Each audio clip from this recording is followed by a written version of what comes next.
Oh, watch your tail. The light sport plane area is packed with different models. There are more than 50 available. EAA's Charlie Becker says in just a couple of years, more than 1,000 people have sport pilot licenses already. If you'd had to turn back the clock and think about how long it would have taken us to get 50 new designs on the market, I mean, you'd probably be going back into the 30s, maybe the 40s, right after World War II to get that kind of growth in the light plane movement. Cessna's announcement of its Skycatcher on Sunday is big for light sport. EAA President Tom Pobresny pointed out the number of pilots has fallen from 800,000 in 1980 to 600,000, with the loss of World War II veterans year by year. He said youth must be the focus. People will become the aviation leaders of tomorrow. For me personally, Cessna's announcement validates our vision, and we are much appreciative. Cessna President Jack Pelton said it's time.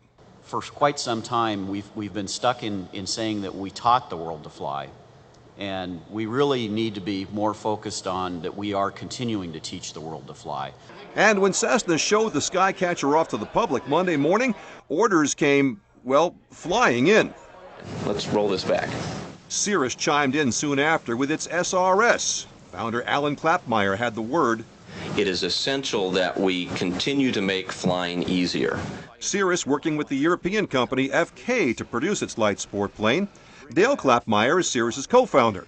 Now, when Ellen and I were kids, we would ride our bike past the airport on our way home from school, and we'd stand at the fence to see if there's anything neat out at the airplane. What was the cool airplane that came in during the day?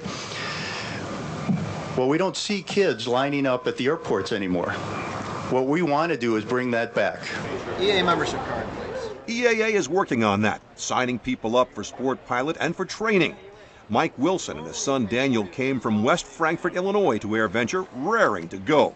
This is my chance to get into flying. I've been more or less introduced to it by my dad and not really encouraged to the light sport area until the last few years by my son, who is more interested in pursuing it right away, and so now I'm getting to catch up with him.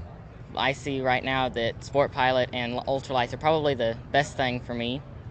They're easier. With more people like the Wilsons, EAA's Charlie Becker says for light sport, there's no place to go but up.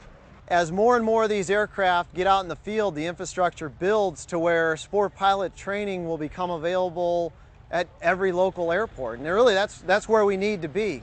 For EAA, I'm John Mickelson.